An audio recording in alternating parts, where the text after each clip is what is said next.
भक्तजनों राधे राधे। आज हम आपको सुनाने जा रहे हैं फागुन मास की कृष्ण पक्ष की विजया एकादशी का महात्म्य और उसकी कथा। युधिष्ठिर ने पूछा, वासुदेव, फागुन के कृष्ण पक्ष में किस नाम की एकादशी होती है, कृपा करके बताइए।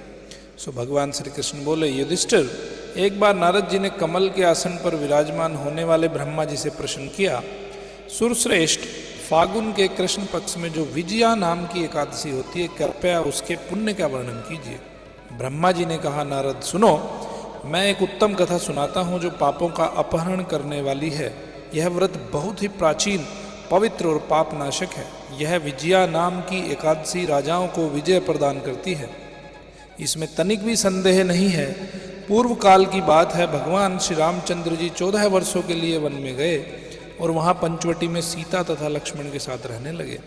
वहाँ रहते समय रावण ने चपलतावश विजयात्मा श्री राम की तपस्विनी पत्नी सीता को हर लिया। उस दुख से श्री राम व्याकुल हो उठे। उस समय सीता की खोज करते हुए वे वन में घूमने लगे। कुछ दूर जाने पर उन्हें जटायु मिले, जिनकी आयु समाप्त हो चुकी थी। इसके बाद उन्होंने वन के भीतर कबंध नामक राक्षस का वध किया। फिर सुग्रीव के साथ उनकी मित्रता हुई। तत्पश्चात श्री राम के लिए वानरों की सेना एकत्रित हुई। हनुमान जी ने लंका के उद्यान में जाकर सीता जी का दर्शन किया और उन्हें श्री राम की चिन्ह स्वरूप मुद्रिका प्रदान की। यह उन्होंने महान पुरुषार्थ का काम किया था। वहाँ से लौटकर वे श्री रामचंद्र जी से मिले और लंका का सारा समाचार उनसे निवेदन किया। हनुमान जी की बात सुनकर श्री राम ने सुग्रीव की अनुमति ले लंका को प्रस्थान करने का विचार किया और समुद्र के किनारे पहुंचकर उन्होंने लक्ष्मण से कहा, सुमित्रानंदन, किस पुण्य से इस समुद्र को पार किया जा सकता है? यह अत्यंत अगाध और भयंकर जल जंतुओं से भरा हुआ है। मुझे ऐसा कोई उपाय नहीं दिखाई देता जिससे इसको सुगमता से पार किया जा सके। लक्ष्मण बोले, महाराज, आप ही आदिदेव और पुराण पुरुष पुरुषोत्तम हैं, आपसे क्या छिपा है। यहाँ द्वीप के भीतर बगतालभ्य नामक मुनि रहते हैं। यहाँ से आधे योजन की दूरी पर उनका आश्रम है। रघुनंदन, उन प्राचीन मुनीश्वर के पास जाकर उन्हीं से इसका उपाय पूछिए।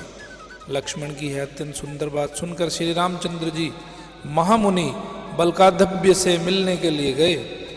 वहां पहुंचकर उन्होंने मस्तक झुकाकर मुनि को प्रणाम किया।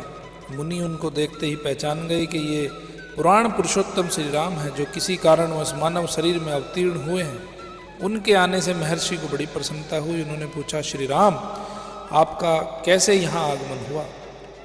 श्री राम बोले, ब्राह्मण, आपकी कृपा से राक्षसों सहित लंका को जीतने के लिए सेना के साथ समुद्र के किनारे आया हूँ। मुने, अब जिस प्रकार समुद्र पार किया जा सके वह उपाय बताइए, मुझ पर कृपा कीजिए। बकदालभ्य ने कहा, श्री राम, फागुन के कृष्ण पक्ष में जो विजया नाम की एकादशी होती है, उसका व्रत करने से आपकी विजय होगी। निश्चय ही आप अपनी वानर सेना के साथ समुद्र को पार कर लेंगे। राजन, अब इस व्रत की फलदायक विधि सुनिए। दशमी का दिन आने पर एक कलश स्थापित करें। वह सोने, चांदी, तांबे अथवा मिट्टी का भी हो सकता है। उस कलश को जल से भरकर उसमें पल्लव डाल दें। उसके ऊपर भगवान नारायण के स्वर्णमय विग्रह की स्थापना करें। फिर एकादशी के दिन प्रातःकाल स्नान करें। कलश को पुनः स्थिरतापूर्वक स्थापित करें। माला, चंदन, सुपारी तथा नारियल आदि के द्वारा विशेष रूप से उसका पूजन करें। कलश के ऊपर सप्त धान्य और जौ रखें।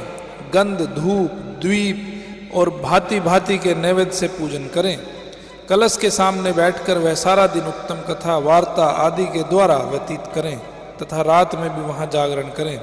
अखंड व्रत की सिद्धि के लिए घी का दीपक जलाएं।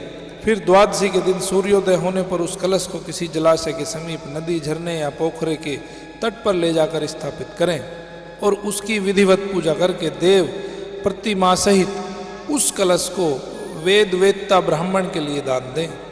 महाराज, कलश के साथ ही और भी बड़े बड़े दान देने चाहिए। श्री राम, आप अपने यूथपतियों के साथ इसी विधि से यत्नपूर्वक विजया का व्रत कीजिए, इससे आपकी विजय होगी। ब्रह्मा जी कहते हैं, नारद, यह सुनकर श्री रामचंद्र जी ने मुनि के कथानुसार उस समय विजया एकादशी का व्रत किया।